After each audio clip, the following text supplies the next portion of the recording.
ಇಂದಿನ ತರಗತಿಯಲ್ಲಿ ನಾವು ದೇಹದ ಭಾಗಗಳು, ಶರೀರಾಂಗನಿ, ಪಾರ್ಟ್ಸ್ ಆಫ್ ದ ಬಾಡಿ ವಿಷಯದ ಬಗ್ಗೆ ಮಕ್ಕಳಿಗೆ ತಿಳಿಸುತ್ತಾ 3 ಭಾಷೆಗಳಲ್ಲಿ ಮಕ್ಕಳಿಗೆ ಹೇಳಿಕೊಡೋಣ. ಮೊದಲು ಚಿತ್ರಗಳನ್ನು ತೋರಿಸಿ ಮಕ್ಕಳ ದೇಹದ ಭಾಗಗಳನ್ನು ಗುರುತಿಸಿ ಅವುಗಳಿಗೆ ಇದನ್ನು ಪರಿಚಯಿಸಿ. ಕನ್ನಡದಲ್ಲಿ ತಲೆ, ಸಂಸ್ಕೃತದಲ್ಲಿ ಶಿರ, ಇಂಗ್ಲಿಷ್ನಲ್ಲಿ ಹೆಡ್. ಕಿವಿ, ಕರ್ಣ, ಇಯರ್. ಕಣ್ಣು, ನೇತ್ರಂ, ಐ. ಮೂಗು, ನಾಸಿಕ, ನೋಸ್. ಮುಖ, ಮುಖಂ, ಫೇಸ್. ಕೈ, ಹಸ್ತಃ, ಹ್ಯಾಂಡ್. ಬೆರಳು, ಅಂಗುಲಿ, ಫಿಂಗರ್.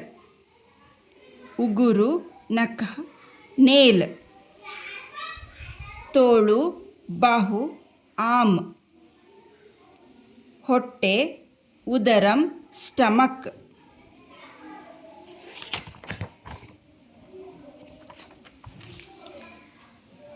ಪಾದ, ಪಾದಃ, ಫೂಟ್. ಕೂದಲು, ಕೇಶ, ಹೇರ್. ಬೆನ್ನು, ಪೃಷ್ಠಂ, ಬ್ಯಾಕ್. ಹಲ್ಲುಗಳು, ದಂತಃ, ಟೂತ್. ನಾಲಿಗೆ, ಜಿಹ್ವ, ಟಂಗ್.